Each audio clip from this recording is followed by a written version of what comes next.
Supervillains are known for their world-renowned level evil, except for when they're not. Today we'll be exploring the world of indie comics to highlight some lesser hyped villains that you might need to know about. Starting us off in at number 10, Vlad Plasmius. In the world of Danny Phantom, there exists a select few individuals with the ability to transition between a human form and a ghost form. One of these is Danny Fenton, the other is a female clone of him named Danny Fenton, but the third is probably the most important one, Vlad Plasmius, also known as Vlad Masters, Amity Park's mayor and Danny's dad's old college friend who's in love with his wife. Yeah. Vlad is secretly a human-ghost hybrid, actually the first to come into existence, following an accident that was caused by a college experiment that he was working on with Jack and Maddie, which are Danny's parents, in which Vlad gained his powers. Having been a half-ghost for the last 20 years, he serves as the main antagonist of the series, acting as just Danny's ultimate villain.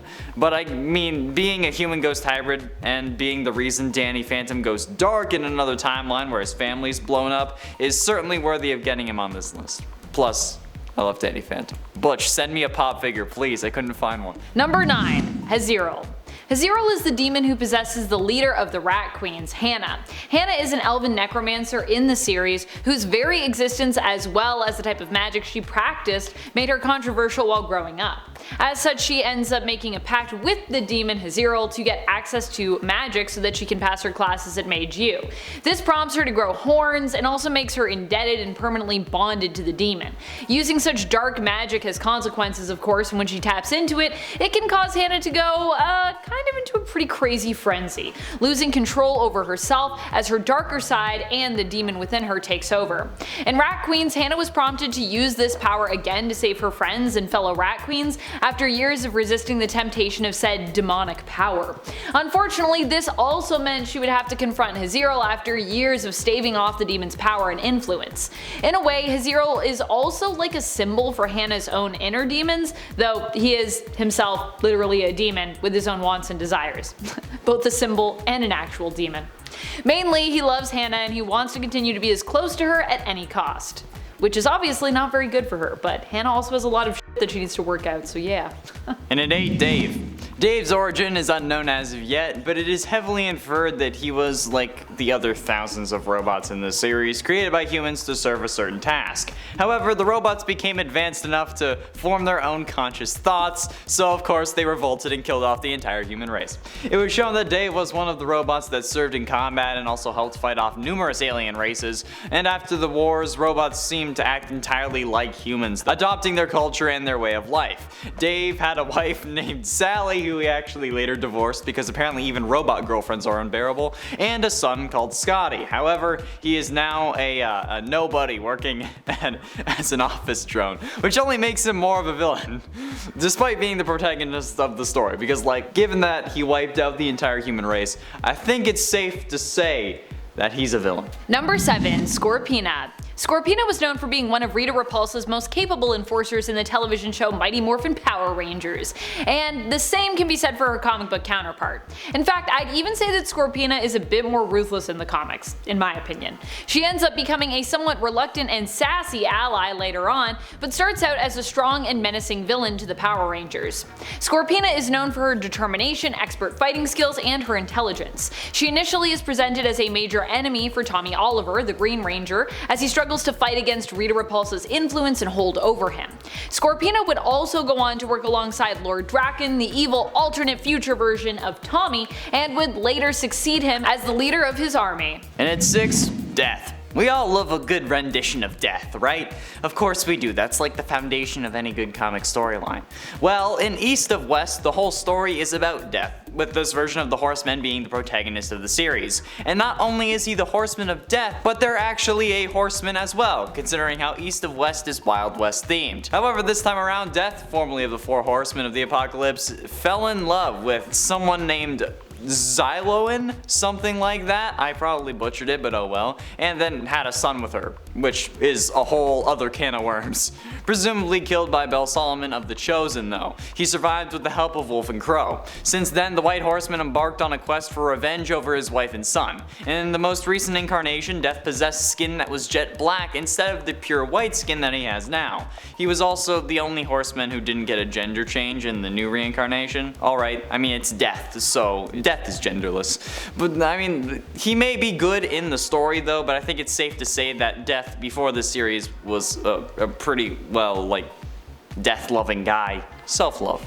Number 5. Violator. Violator was always an indie villain that haunted my nightmares as a kid. Violator is the clown character with blue face paint from the Spawn film, who was played by John Leguizamo. I love John Leguizamo, but this role, wow. Also, John Leguizamo and everything is kind of wow, it's great. Not only did he crush it, but it also felt like he kind of crushed me and my soul under the terror of the Violator. The Violator in the comics is a Spawn villain who is one of the most powerful demons of hell. He often focuses on getting Spawn to use his necro powers, trying to get him sent back to hell to become Malabolgia's servant faster, but also serves to prepare Hellspawn for joining the army of Satan. Of course, that doesn't mean that he enjoys his job, and he often seeks to try and undermine his master. Violator is basically immortal as well. Despite dying many times, he's often reanimated shortly after in hell, only to return to torment Spawn some more. Yay. In at 4, Nemesis. At the start of this series, the supervillain Nemesis destroys a building in Tokyo, killing a SWAT team and a police inspector. In Washington, D.C., the FBI informs Metro Police Chief Inspector Blake Morrow that Nemesis is targeting him next. Haha. Wonderful. He is given a card reading Black Morrow, March 12th at midnight, flatline still counts.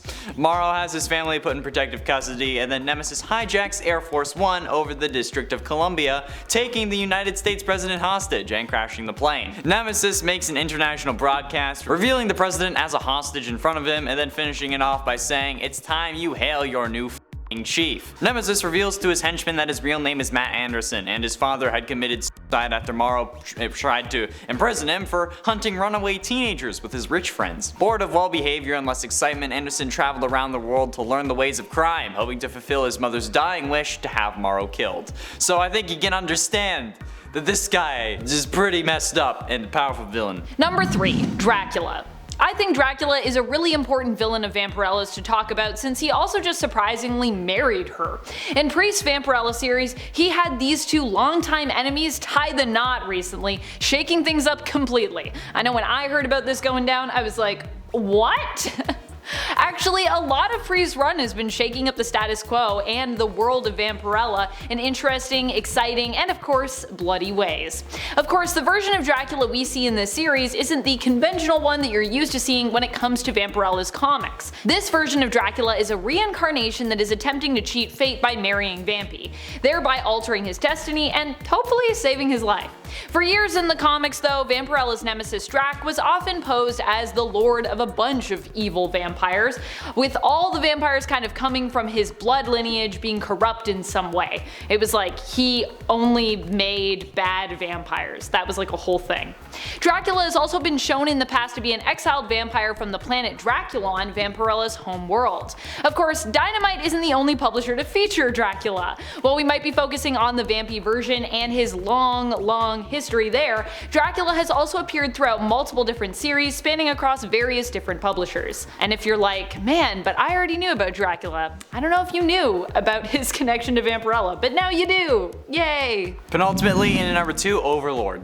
A super-powered crime lord who operates out of Chicago, he is the archenemy of the Savage Dragon and the leader of Vicious Circle. There have been 3 people who had this mantle though: Antonio Seghetti, who I keep trying to call Antonio Spaghetti, Victor Nixon, and Flash Mercury. Antonio Seghetti grew up in Chicago around the time of Al Capone and became fascinated with the mafia way of life. When his sister was being in an alleyway, the 8-year-old Seghetti stabbed the man responsible and claimed his first victim. This act led to a life of crime, and he soon came under the wing of a man who would become octopus, whilst also rising up through the ranks of the Mafia. Once he had reached a position of authority in the Mafia, Sigeti vowed that he would never lose his power, but his position came under threat when a superpowered freak became the dominant figures in Chicago's crime sector. Seeking resources and methods with which to cement his leadership position in Chicago, Sigeti forced alliances with the Nation of Lieberheim and cyberdata organizations, and as well became Overlord, because that's what you do. Number 1, Lady Death. Because, you know, one comic book version of Death wasn't enough, so we had to do another one.